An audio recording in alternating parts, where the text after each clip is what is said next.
2026 Toyota Grand Land Cruiser Interior Review. In a world where SUVs increasingly lean towards luxury and urban refinement, the 2026 Toyota Grand Land Cruiser boldly reasserts its rugged DNA while bringing a surprisingly modern cabin into play.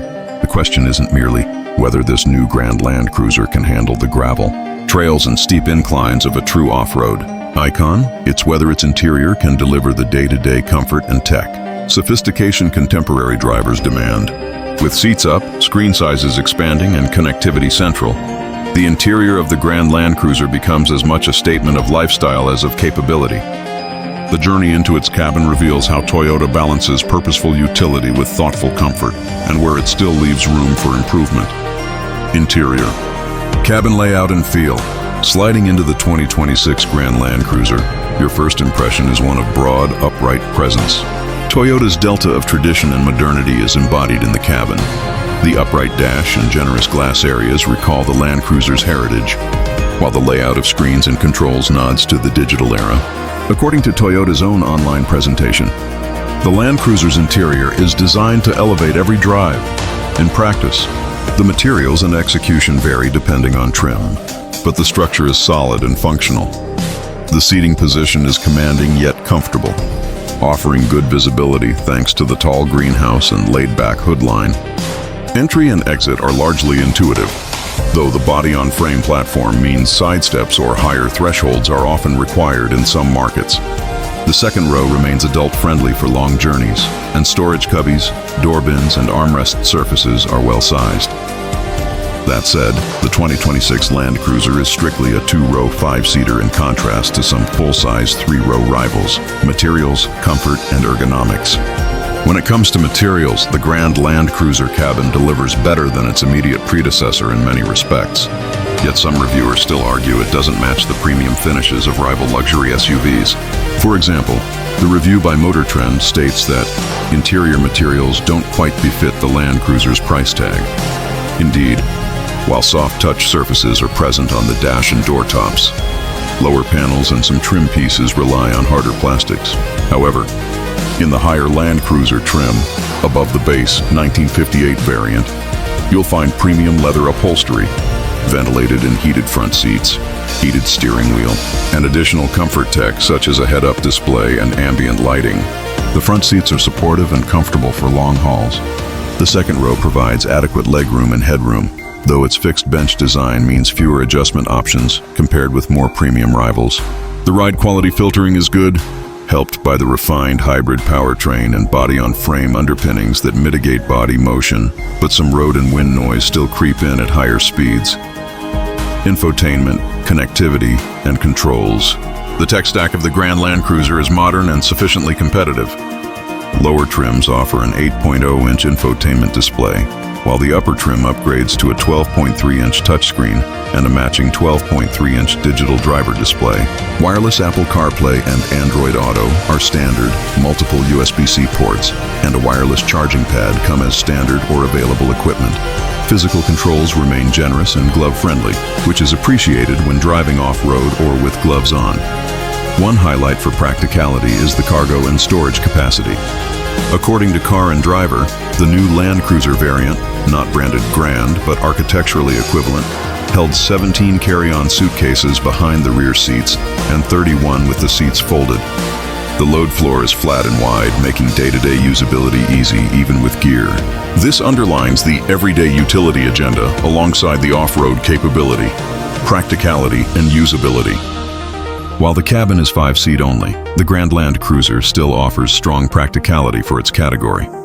Rear access is generous and the door openings are wide. The cargo area is generous for the two-row layout and the flat-load floor aids usability.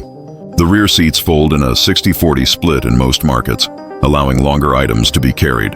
In terms of controls, the physical switches for key functions, drive modes, terrain settings, are well placed and intuitively designed for usage even in gloves or muddy conditions.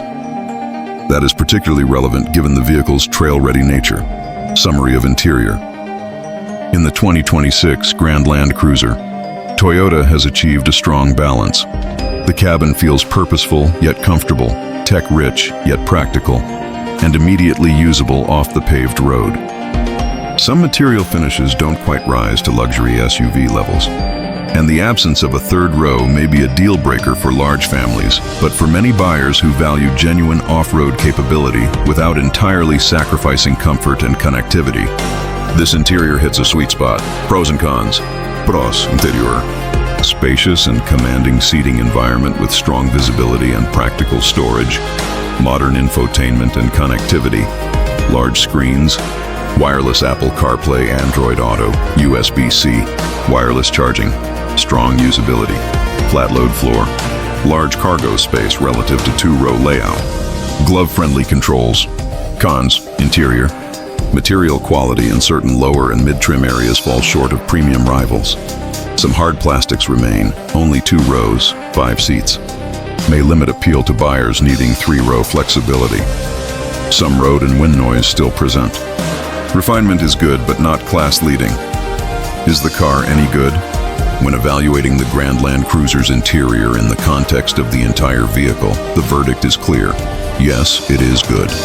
The cabin aligns convincingly with the vehicle's capability ethos. While it may not match the ultra-luxury ambience of a fully bespoke premium SUV, its balance of function, modern tech, comfort, and off-road readiness is impressive. Reviewers have highlighted that the blend of 2-row practicality and trail-ready features makes this SUV resonate with a user base seeking authenticity rather than purely showroom polish. Is it worth buying? If your priorities combine genuine off-road hardware, body-on-frame architecture, full-time 4WD locking differentials with a capable, modern interior for everyday driving, then yes, the Grand Land Cruiser is worth the consideration. Its interior delivers the comfort and tech you need day to day, while supporting the rugged mission. That said, if your prime need is a 3-row family SUV, or if you expect first-class luxury materials throughout, you may find better alternatives in the premium segment. But for its mission, this model is compelling. The 2026 Toyota Grand Land Cruiser's interior tells a layered story, one of heritage meets modernity, of capability without sacrifice, and of practical comfort without pretension.